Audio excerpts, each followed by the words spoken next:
이 시간에 박해하던 사울을 찾아오신 예수라는 제목으로 하나님의 말씀을 전하도록 하겠습니다. 제가 우연치 않게 한국의 유명한 개그맨 중에 한 명인 이경규 씨의 인터뷰 쇼츠를 봤거든요. 참 의미 있다는 생각이 들어서 좀 나누려고 하는데, 이경규 씨가 이제 인터뷰하는 내용 가운데 이런 말을 했어요. 무지하면 신념을 가지지 말라. 무지하면 신념을 가지지 말라. 알지 못하면 어떤 분야에 대해서 잘 알지 못하면 신념을 가지지 말라는 거예요. 그러니까 무지하다는 게 이제 어느 한 분야에 대해서 잘 모르면 그것에 대해서 이게 신념을 가지지 말라는 거거든. 말라는 이야기를 하는 거거든요. 그래서 무지하다고 해서 뭐 이렇게 그 사람이 무식하다 뭐 그런 게 아니라, 아무리 전문가랑 아무리 똑똑한 사람이 할지라도 모르는 이렇게 분야가 있을 거 아니에요. 그런데 그 분야에 대해서 신념을 가지지 말라는 거예요. 근데 만약에 자기가 모르는 분야인데 신념을 가지면 그 조직에 대해서 또 사람에 대해서 다치게 할 수 있다는 그런 이제 의미로 이야기를 했는데요. 참 내가 잘 모르는데 잘못된 신념을 가지면 얼마나 크게 다른 사람에게 해를 줄 수 있는지를 오늘 본문에 등장하는 사울을 보면 우리가 발견하게 되는데요. 청년 사울은요, 유대교에 대한 확고한 신념을 가지고 있어요. 유대교의 대표적인 교리는 율법을 지켜야지만이 구원을 받는다는 거죠. 이에 대한 확고한 신념을 청년 사울이 가지고 있는 거예요. 그러니까 율법을 지켜야지 하나님의 구원을 받는다. 율법을 지키지 못하면 구원을 못 받는다는 거죠. 그런데 청년 사울이 생각할 적에 율법에 보니까 신명기 21장 23절에 보니까 나무에 달린 자는 하나님께 저주를 받았음이니라. 나무에 달린 자는 하나님의 저주를 받았음을 입증한다는 거예요. 그런데 예수 그리스도는 십자가, 그 나무에 달려서 죽었어요. 그런데 많은 사람들이 그 예수가 하나님의 아들 메시아라고 믿으니까 율법에 어긋나는 거죠. 그런데 이게 사울이라는 청년은 율법에 대한 그 잘못된 신념, 문자적인 신념을 가지고 있는 거죠.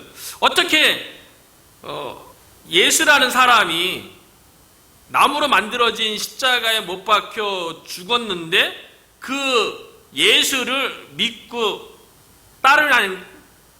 따르냐는 거죠. 그래서 이 사울이 예수 그리스도를 믿는 자들에 대해서 율법에 어긋나게 행동하고 율법에서 말하지 아니한 메시아라고 이야기하지 않는 예수를 믿는 자들에 대해서 박해를 행했어요. 그래서 사내들인 공회에서 스데반 집사님이 신문을 받고 구약 성경으로부터 예수님이 하나님의 아들 메시아라는 것에 대해서 변호했을 적에 그 자리에 있었던 유대인들이 율법에 어긋나고, 유대교의 대표적인 교리가 율법을 지켜야지 구원받는데 율법에 대해서 어긋나게 변호한다는 거죠.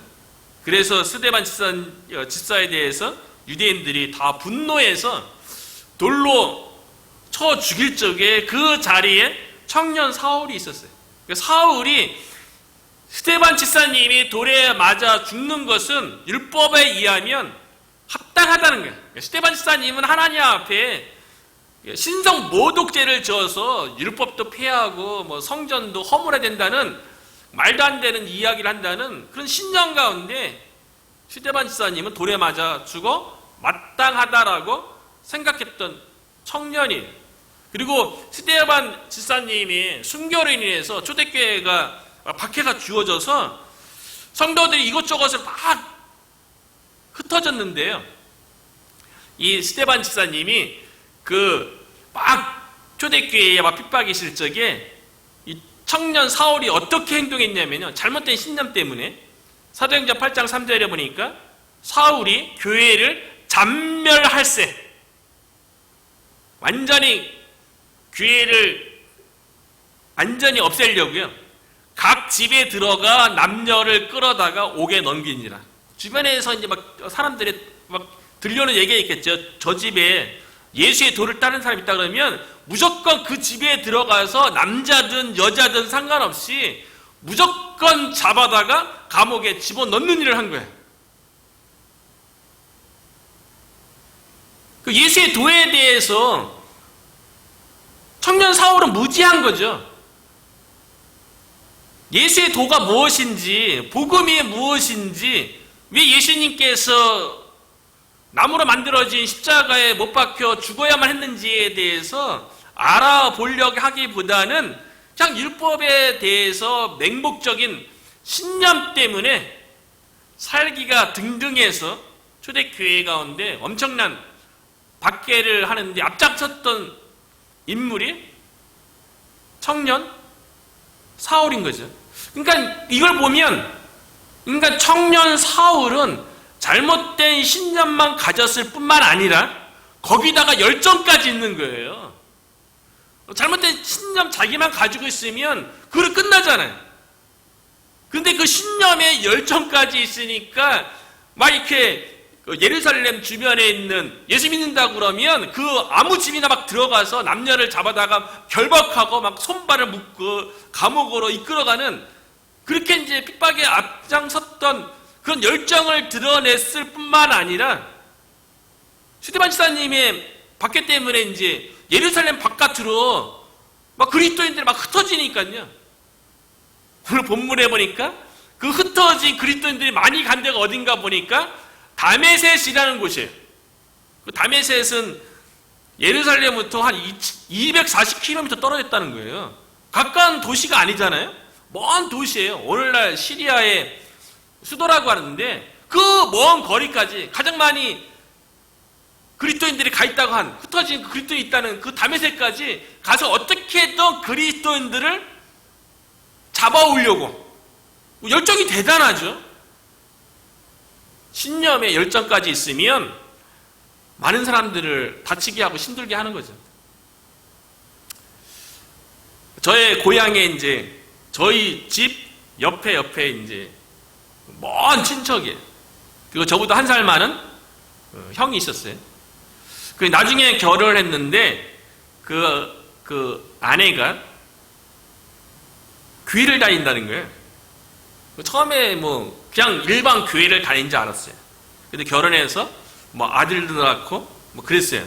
시간 지나면서 그 집안에 들어온 그 제가 아는 그 형의 아내이자 그 며느리가요, 그 당시에 이제 그 용류도에 인천공항 보상으로 돈이 많이 나왔다 그랬잖아요. 근데 그 집은 뭐 또 먼 친척이 있는데 용류도에 땅도 있었어요. 뭐 밭도 있고 막 그래갖고 보상이 저희 집보다 더 많이 나왔죠. 근데 그 며느리가 그 아들에게 물려준 재산을 전부 다 교회에다 헌금했다는 거예요. 바쳤다는 거예요. 근데 거기에서 끝나면 괜찮은데 그 남편을 통해서 그 부모님의 재산까지, 보상금으로 받은 그 어마어마한 그 재산의 상당 부분을 교회에다가 막 바친다는 거예요. 그래서 결국은 이게 막 일이 커져갖고 막 이혼하고 그 이제 그 며느리를 내쫓았어요. 뭐 먼 친척이니까 잘 알죠. 그 나중에 알고 보니까 그 며느리가 다니는 교회가 일반 교회가 아니라 다미 선교회였던 거예요. 시한부 종말론을 주장하는 다미 선교회를 다녀왔고, 아니면 그 집안에 그 남편의 재산은 다 교회에다 바쳤고요. 그 다미 선교회에 바쳤고, 그리고 시댁에 있는 재산까지도 상당 부분 바쳐갖고, 아니 많은 사람들을 다치게 했던. 그러니까 잘못된 신념에 열정까지 있으니까 완전히 한 집안을 무너뜨리게 하는 그런 일들을 했던 거죠. 그러니까 청년 사울은 그러니까 잘못된 신념에다가 열정까지 있으니까요. 그거를 오늘 본문 1절에 보면 어떻게 표현을 했냐면요. 1절과 2절에 보면 사울이 주의 제자들에 대하여 여전히 위협, 힘으로 막 윽박지르고 협박하는 거죠. 그리고 살기가 등등하여, 살기가 뭡니까? 죽이고자 하는 기운 아니에요? 예수 그리스도를 믿는 사람들을 잡아서 죽이려고 하는 그런 기운이 있는 거예요. 그러니까 눈이 도끼 눈이죠. 그런 사람들을 보면요, 독한 기운을 딱 가지고, 그래서 등등, 그 위협과 살기가 등등했다. 등등했다는 게 표현이 뭡니까? 그러니까 무서울 만큼 아주 높다.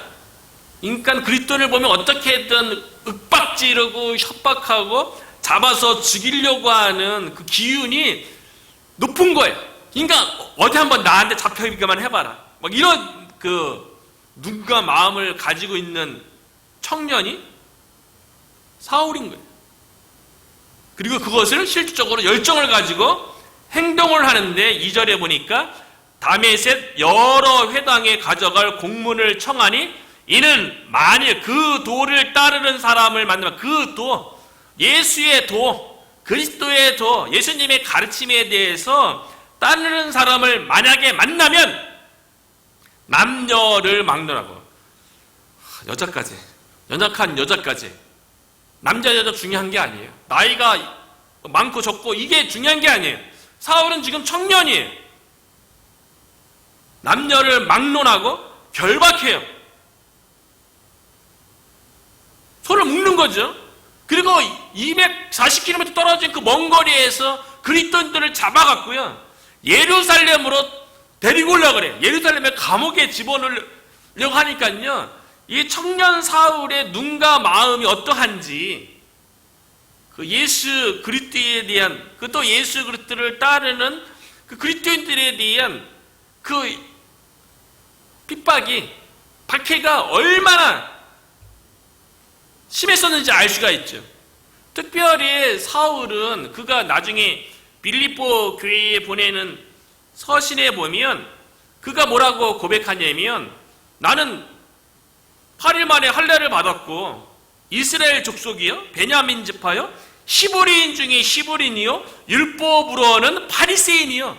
그러니까 자신이 유대인으로서 유대교에 얼마나 충성스러운 인물인지, 그런데 유대교 교리에 대한 잘못된 그 신념에 빠진 데다가 거기다가 열정까지 있어갖고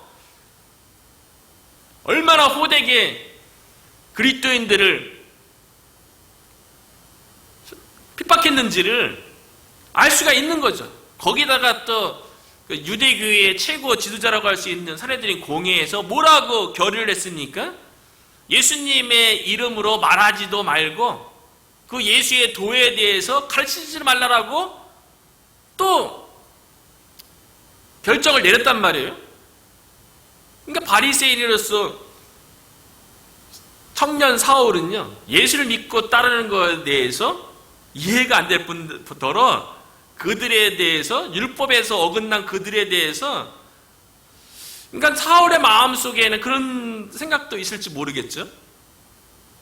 그들을 어떻게든 다시 유대교로 돌아오게 하려는 그런 마음이 있거나, 잘못된 길을 가는 그 그리스도인들에 대해서 자신이 옳은 일을 한다고 그렇게 생각했는지도 몰라요.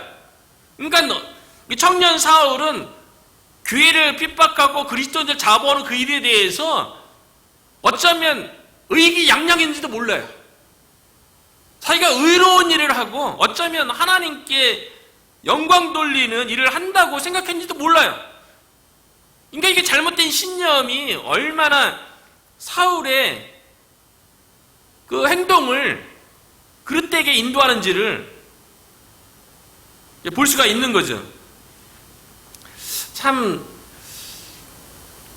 사울이 가졌던 그 잘못된 신념, 그 잘못된 신념으로 인해서 잘못된 행동, 그 많은 사람들을 어렵게 하고 많은 사람들을 고통으로 이끌어가는 그런 행위를 하는 이런 모습을 보면서요, 뭐 청년 사울만 그럴까요? 참 그렇게 그 잘못된 신념에 대해서도 아주 확고하게 그 믿음을 가지고 있고, 그 열정도 그냥 열정이 아니죠. 사람을 잡아다가 그냥 감옥에 가두고 막 죽일 정도의 그 열정인데, 참 더 놀라운 거는 이런 기질, 뭐 하나에 대해서 확고한 그 신념을 갖는, 그것도 잘못됐다 할지라도, 그리고 그 일에 대해서 열정을 가지는 것도 막 2,400km 떨어진 먼 거리까지 가서 행할 정도로 그 열정이 대단하잖아요. 그거에 대해서 자기는 옳다고 여기는 이 사울의 이 기질. 그런데 놀라운 거는요, 그런 사울의 기질이 예수님을 믿은 다음에는 예수님을 위해서 그대로 쓰이는 기질이 되었다는 거예요. 그래서 예수 그리스도를 만난 다음에 복음에 대해서 아주 확고한, 요번에는 잘못된 신념이 아니죠. 올바른 신념이 아니라 요번에는 믿음이죠. 우리가 신념과 신앙에 대해서 구분할 필요가 있어요. 신념은 내가 옳다고 믿는 바죠.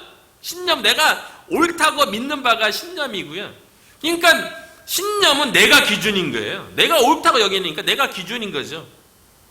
그런데 신앙은 뭡니까? 내가 기준이 아니죠. 하나님이 기준이고 하나님의 말씀이 기준이에요. 하나님의 근거에서, 하나님의 말씀에 근거해서 믿는 게 신앙이에요.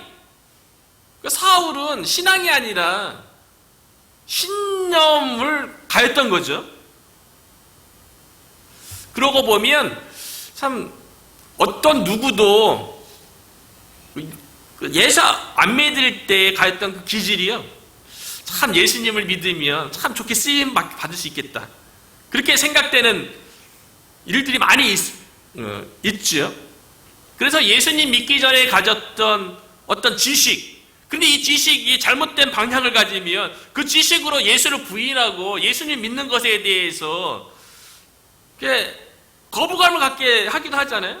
그런데 그 지식이 가진 사람이 예수님 믿고 변화되면 그 가지고 있는 뛰어난 지식 가지고 하나님의 말씀을 잘 가르칠 수도 있는 거고요. 하나님의 말씀에 대해서 쉽게 또 전할 수도 있는 거고, 예수님 믿으면 아주 긍정적으로 잘 쓰일 수 있는 거죠. 어떤 사람이 가지고 있는 능력도 마찬가지고요, 권세도 마찬가지고, 재물도 마찬가지죠. 예수님 믿기 전에는 안 좋은 방향으로 쓰던 것이 예수님 믿은 다음에 하나님의 영광을 위해서, 하나님의 나라를 위해서 쓰여질 수 있다는 것을 청년 사울을 보면서 깨닫는 거예요. 오늘 본문에 이제 그 청년 사울의 잘못된 신념과 열정 가운데 부활하신 예수님을 만나는 장면인데요. 이 청년이 이제 다메섹에 있는 그리스도인들을 결박해서 예루살렘으로 데리고 오려고 다메섹을 향해서 가고 있는 거예요. 다메섹은 거의 다 왔어요. 그런데 갑자기 호련히 하늘로부터 빛이 사울을 둘러 비치는 거예요. 약간 신비한 체험을 하는 거죠. 갑자기 하늘로부터 갑자기 빛이 내려오는데 이 빛은 태양빛이 아닌 것 같아요. 요한 1서에 보면 하나님은 빛이라 그에게는 어두움이 없느니라. 그러니까 바울이 경험한 이 빛은 자연의 빛이 아니라 하나님의 임재를 경험하는데 그 빛이 보이는 빛으로 사울을 비춘 거예요. 충분히 그럴 수 있죠. 하나님이 기적적으로 사울 가운데 임재한 거예요. 그리고 그 가운데 하나님 음성이 들려왔어요. 그러니까 하나님의 거룩한 임재라는 걸 어떻게 알 수 있냐면요, 4절에 보니까 그렇게 예수 그리스도를 믿는 자들을 위협하고 잡아서 죽이려고 하는 그 살기가 아주 충만했던, 등등했던 이 사울이요, 갑자기 호련히 하늘로부터 오는 빛에 의해서 다 감싸지니까요, 그러니까 하나님의 거룩의 임재가 있는 거 아니에요? 그 빛에 의해서 감싸진 거 아닙니까? 그러니까 하나님의 임재 앞에 사울이 뭔지 모르지만 거룩하신 하나님 임재 앞에 자신이 바짝 엎드리는 거예요. 그렇게 기세 등등했던 사울의 모습이 4절에 보면 그 빛을 경험하는 걸 통해서 땅에 엎드러져 들으매, 아무리 인간적으로 내가 가지고 있는 것이 아까 예를 들었던 지식이든 권세든 물질이든 내가 가지고 있는 무엇 때문에 아무리 기세 등등하다 할지라도요, 거룩하신 하나님의 인재 앞에서 뻣뻣하게 고개 들고 서 있을 사람이 없어요. 하나님의 거룩한 인재가 사울에게, 그게 기세등등한 사울에게 딱 임하니까요, 땅에 엎드러져서 듣는 거예요. 기세등등했던 사울의 기운이 딱 꺾인 거예요. 나 참 이거 표현을 보면서 제가 전도하면서 또는 이렇게 하나님의 말씀에 대해서, 복음에 대해서 전하면서 이런 땅에 엎드려서 듣는 사울이, 이게 지금 사울의 마음속에는 뭐가 자리 잡고 있습니까? 잘못된 신념으로 인해서 예수 그리스도를 믿는 자들은 다 잘못됐고 그들을 어떻게든 잡아서 죽이고자 하는 그 살기가 등등했는데, 그 기운이요, 하나님의 거룩한 인재 앞에 그 기운이 딱 꺾여갖고 바닥에 딱 엎드려서 듣잖아요. 근데 실제로 전대에 보면, 전대에서 일상적인 대화하다가 영적인 대화로 넘어갈 적에 상대방들도 사도 사울처럼, 청년 사울처럼 세상에서 주어진 자기가 인생을 살아가는 그 가치관의 신념 이런 게 다 있잖아요. 인생은 이렇게 살아야 되고 인생을 이렇게 살아가는 것이 행복이고 뭐 그런 자기 나름대로의 신념이 막 있고 막 그렇잖아요. 자기 생각이 있죠. 그런데 전도하다 보면 그런 상대방이 가지고 있던 그런 기운, 그게 딱 꺾이는 거를 볼 때가 있어요. 아, 이게 이제 영적인 거구나. 참 전도하면 보게 되는 현상이죠. 하나님의 인재가 청년 사울에게 임하니까 땅에 엎드러져 들으니까 들려온 소리가요, 사울아 사울아 내가 어찌하여 나를 박해하느냐. 사울아 사울아, 이름을 두 번 부르는 그 음성 속에, 이름을 두 번 부른다는 거는 급한 거죠. 긴박성이죠. 뭔가 찾는 거죠. 내가 어찌하여 나를 박해하느냐. 사울은 처음에 이 음성이 들려왔을 적에 되게 당황하고 어리둥절했을 거예요. 그 음성이 누구, 음성의 주인이, 주체가 누군지 어떻게 알아요? 그런데 사울의 이름을 알고 사울을 직접 이름을 불러줘요. 인격적으로 다가오셔서 내가 어찌하여 나를 박해하냐 하는데, 그 나가 누굽니까? 모르죠. 근데 박해한다 그래요.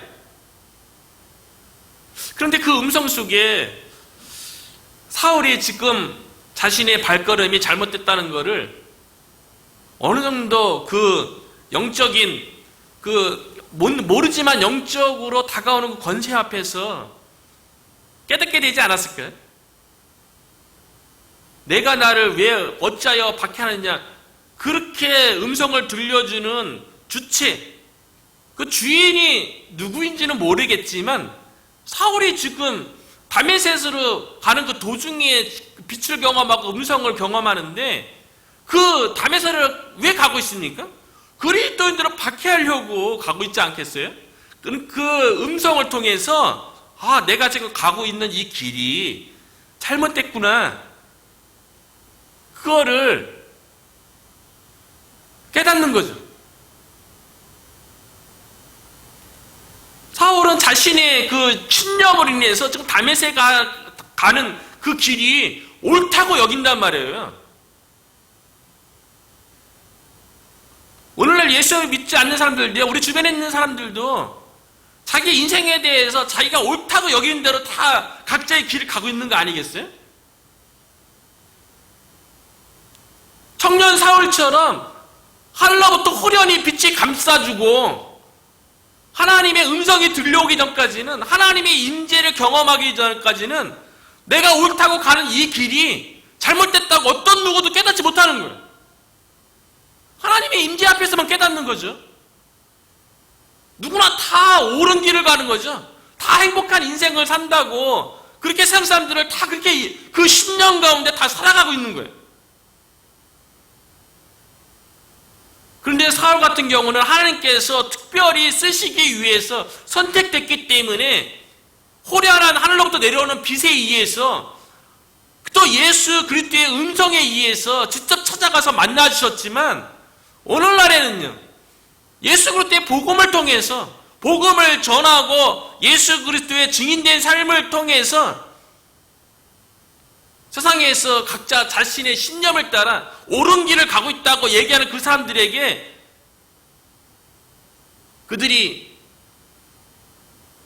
올바른 길로 가는 것이 아니라는 것을 복음을 통해서 깨닫게 해주는 거죠.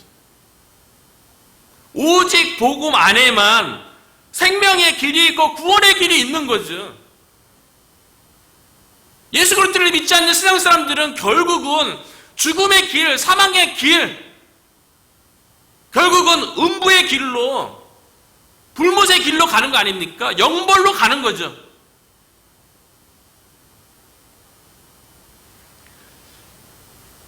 사울아 사울아 어찌하여 내가 나를 핍박하느냐.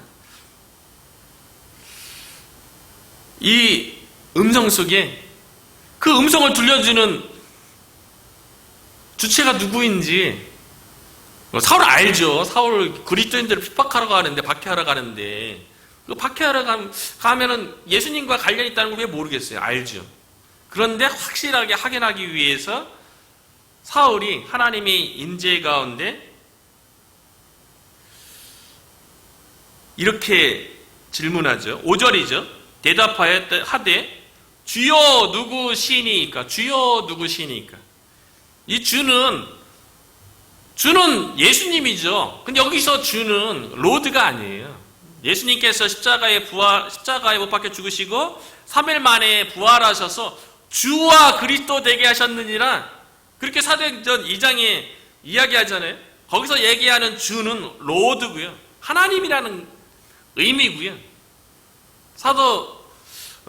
사울이 그 음성 가운데 주여, 여기서 주여는 그 로드가 아니라 그냥 상대편을 높여서 부르는 말.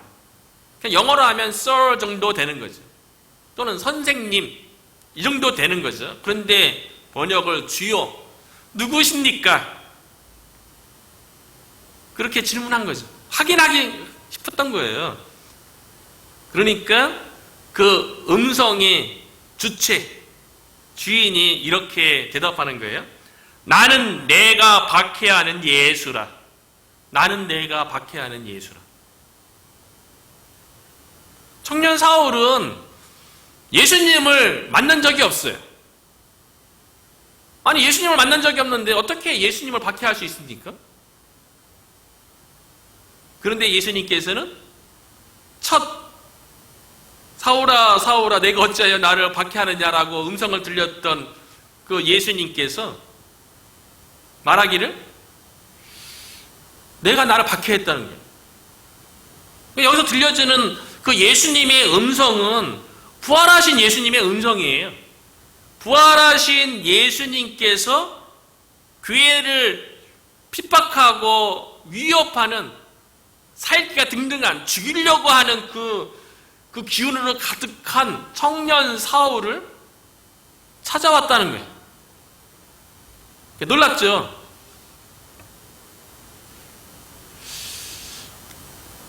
청년 사울은 예수님을 만나지 않았는데 예수님을 박해했다는 거예요. 그런데 지금 청년 사울은 다메섹에 가서 예수를 믿는 자, 그리스도인들을 결박해서 예루살렘으로 잡아오려고 해요. 이걸 보면 예수님께서 제자들에게 마지막 승천하시기 전에 그러므로 너희는 가서 모든 족속으로 제자를 삼아 아버지, 아들과 성령의 이름으로 세례를 주고 내가 너에게 분부한 모든 것을 가르쳐 지키게 하라. 교회의 사명을 주시고 예수님의 제자들이 교회의 토대가 되는 거 아니겠어요? 그러면서 뭐라고 얘기했냐면 그 교회에 대해서 내가 세상 끝날까지 너희와 항상 함께 있으리라. 제자들과 항상 함께 있을 뿐만 아니라 제자들로 인해서 세워지는 교회에 예수님께서 세상 끝날까지 함께 하겠다 그랬어요. 그러니까 교회는, 예수를 믿는 그리스도인들은 예수님이 세상 끝날까지 함께하는 사람이에요. 그러니까 그리스도인을 핍박하는 거는 그리스도인과 함께하는 예수를 핍박하는 거예요. 그리고 골로새서에 보면 교회에 대해서, 예수님은 교회의 머리고 그리스도인은 교회의 몸이라고 이야기하고 있잖아요. 그러니까 교회를 핍박하는 사울은 곧 예수님을 핍박하고 박해하는 거죠. 그래서 예수님께서 내가 박해하는 예수라, 이 얘기했을 적이에요. 청년 사울의 그 인생 속에서 그가 가졌던 잘못된 모든 신념이 무너지는 거예요. 예수님께서 내가 박해하는 예수라 그 말 속에, 내가 교회를 박해하고 그리스도인들을 박해하는 거 곧 예수님을 박해하겠구나, 이거 이렇게 끝나는 것이 아니라 그 음성을 들려주신 예수님이 부활하셔서 부활의 예수님께서 음성으로 들려준 거 아니에요? 그 부활하신 예수님의 음성 속에서 청년 사울이 인생 속에서 가져왔던 모든 신념에 대해서 완전히 깨지고 부서지는 음성이었던 거예요. 왜냐하면 예수님은 예수님 자신의 죄로 십자가에 못 박혀서 하나님의 저주 받은 자라고 율법에 기록된 대로 그렇게 믿었어요. 믿음이 아니죠. 그냥 신념을 가졌던 거예요. 그런데 그 예수님께서 부활하셔서, 그 부활하신 예수님께서 음성으로 지금 사울을 만나주시는 거 아닙니까?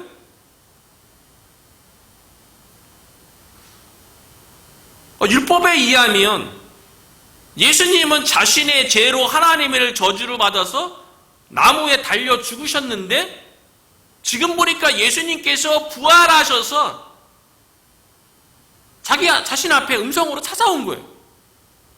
그걸 통해서 예수님께서 자신의 죄 때문에 그 죄값을 치르기 위해서 십자가에 못 박혀 죽으셔서 하나님의 저주를 받은 것이 아니라,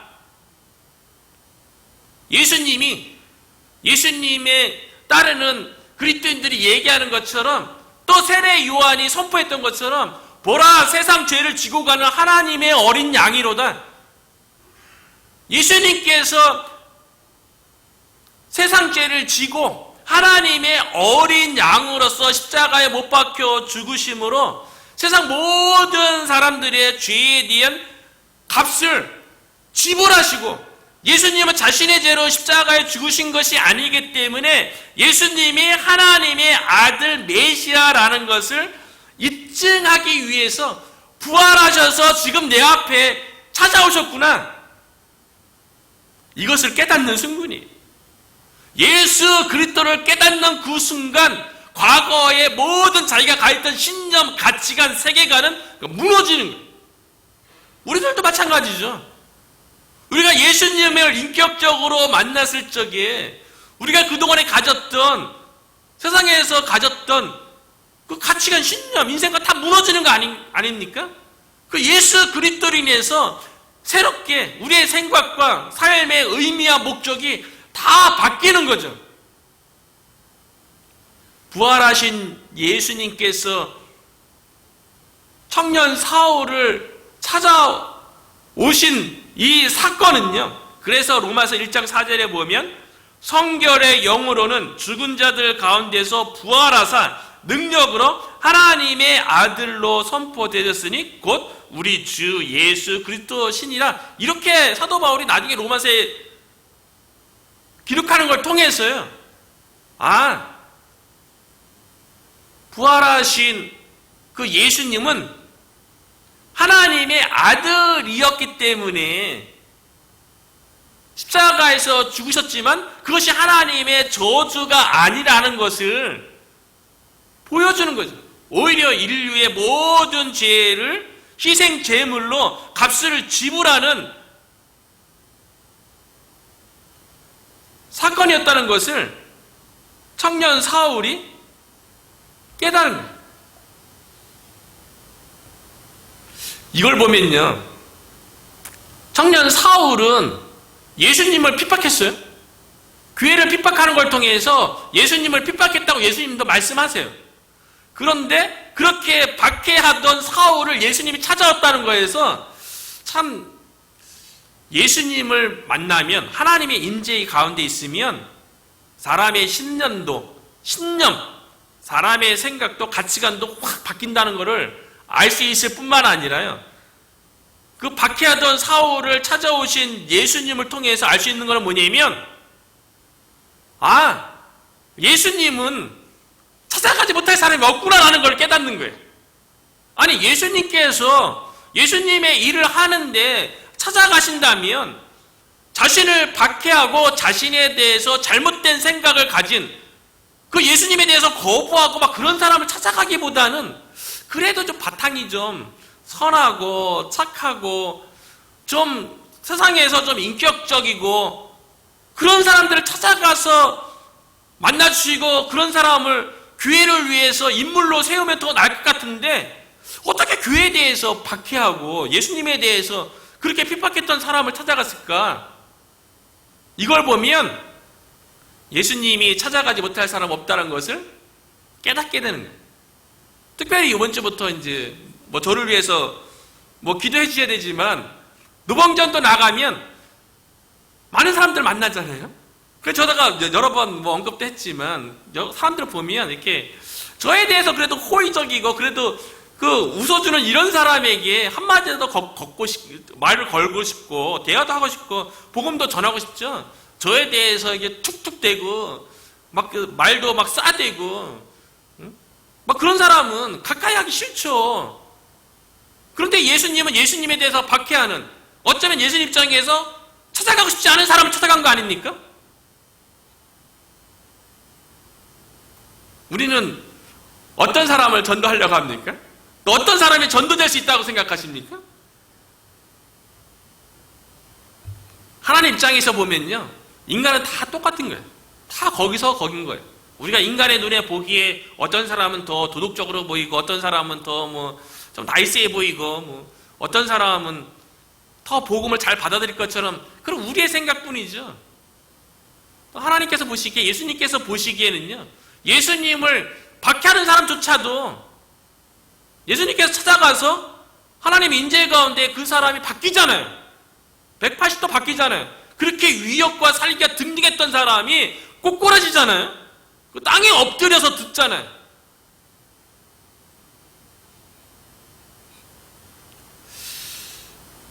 예수님께서 변화시키지 못하시고 구원하지 못할 영혼은 없는 줄로 믿습니다.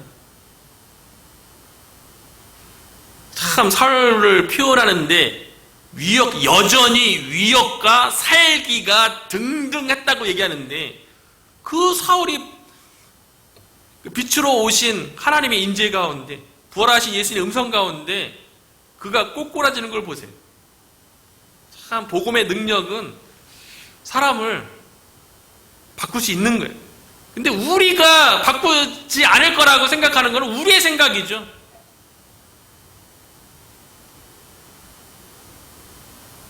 로마서 3장 23절에 보면 모든 사람이 죄를 범하였으면 하나님의 영광에 이르지 못하더니, 모든 사람은 다 죄를 범했기 때문에요, 복음이 필요하고 복음을 통한 하나님의 구원을 다 받아야 돼요. 그런데 우리는 마치 이렇게 청년 사울의 예를 들면 교회에 대해서 박해하고 안 좋게 이렇게 부정적으로 그런 사람들만 이렇게 생각하는데요. 저 사람 예수님 찾아갈까? 인간적으로 이렇게 생각할 수 있잖아요. 근데 오늘날에는 이렇게 생각하는 그런 사람들, 교회에 대해서 안 좋게 생각하고 부정적이고 공격하고 박해하는 그런 사람들도 부활하신 예수님께서 찾아가지만 오늘날은 이런 사람들이 있는 것 같아요. 저 사람은 나름대로 학력이 높아요. 지식이 많아. 그리고 어떤 사람은 사회적으로 성공했어요. 어떤 사람은 물질적으로 부유해요. 그래서 우리가 생각하기를 마치 청년 사울이 부정적으로 막 박해해서 인간적인 생각으로는 하나님이 저 사람은 좀 구원하지 않을 것 같아 생각하는 것처럼 오늘날에는 지식이 높고 성공하고 이런 사람들 저 사람은 예수님 없이도 잘 살아가는데 아무 문제 없이 살아가는 것 같은데 라고 생각하면서 그런 사람들을 우리가 하나님의 구원에서 좀 배제하려고 하는 그런 마음이 있지 않은가, 그런 생각 좀 드는 거예요. 하나님의 말씀의 기준으로 보면요, 다 우리가 생각하기에는 인간은 약간 좀 더 나은 삶, 세상적으로 행복해 보이고 그러면 복음이 필요 없을 것처럼 느끼는 건 우리죠. 하나님은요, 모든 사람이 죄를 범하였으니 하나님 보시기에는 다 죄인인 거예요. 그리고 디모데전서 2장 4절에 보니까요, 하나님은 모든 사람이 구원을 받으며 진리를 아는 데 이르기를 원하시느니라. 사도 바울처럼 적극적으로 핍박하는 사람이든 성격적으로 까칠하고 세상에 잘못된 신념관에 빠져있는 사람뿐만 아니라 또 세상적으로 잘 나가고 편안하게 살아가는 것처럼 보이는 그런 사람조차도요, 죄인이기 때문에 복음을 통해서 그들을 만나고 그들에게 하나님의 구원에 대해서 선포를 해야 된다는 거죠. 예수 그리스도를 만나면 어떤 누구도 다 변화되는 줄로 믿어요. 그래서 고린도후서 5장 17절에 보면 그런즉 누구든지 그리스도 안에 있으면 새로운 피조물이라. 이전 것은 지나갔으니 보라 새 것이 되었도다. 하나님의 인재 가운데 청년 사울이 변화되는 거예요. 거듭나는 거예요. 잘못된 신념에서 벗어나는 거예요. 우리가 어쩌면 하나님은 다 구원하실 수 있는데 우리가 구원할 수 없다고 우리가 미리 마음에 생각하지 않았으면 좋겠다는 생각이 들어요. 우리 주변에 어떤 사람이라 할지라도 다 예수님은 필요하고요. 그래서 우리 전도 피켓에 We need Jesus Christ. 우리는 예수님이 필요합니다. 예수님이 필요한 사람은, 필요하지 않은 사람은 또 없는 거예요. 예수님을 적극적으로 핍박했던 사울이 부활하신 예수님이 찾아와서 만나주시니까요,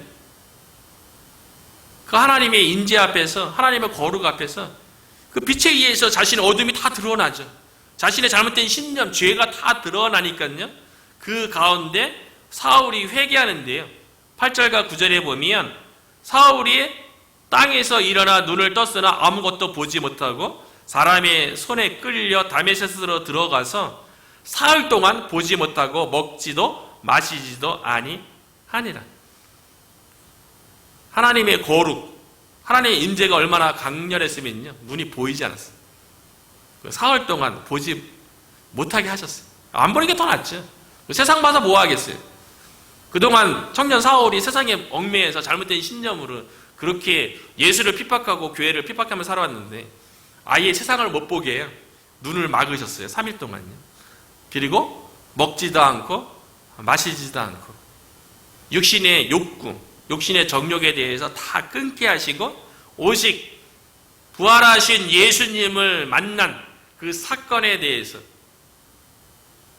그 예수님에 대해서 묵상하고 생각하면서 하나님 앞에 지난날의 잘못된 자신의 삶에 대해서 얼마나 회개가 터져나왔겠어요. 그 의로운 스데반 지사님이 순교할 직에 앞장서서 돌 맞아 죽는 것에 대해서 합당하게 막 여기고요.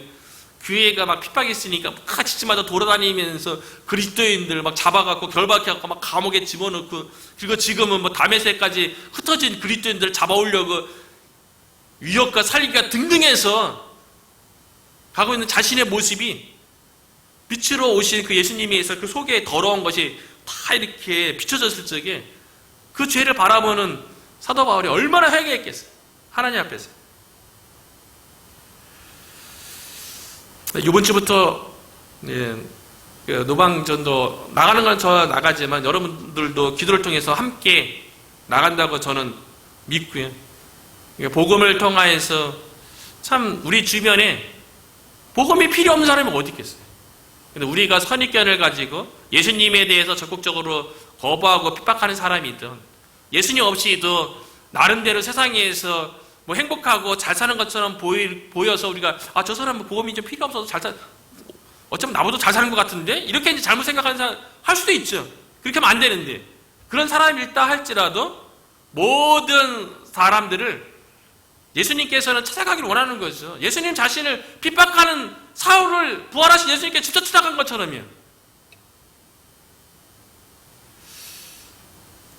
올 한 해 동안 이제 날씨도 이제 온화해지고 포근해지고 새싹도 꽃도 피는 이 시기에 참 바깥에 나가서 이 지역에 있는 사람들을 만나고 복음을 통하여서 하나님께서 예비된 영혼들을 주님께로 인도해서 참 복음을 통하여서 한 영혼 한 영혼 우리가 돌보고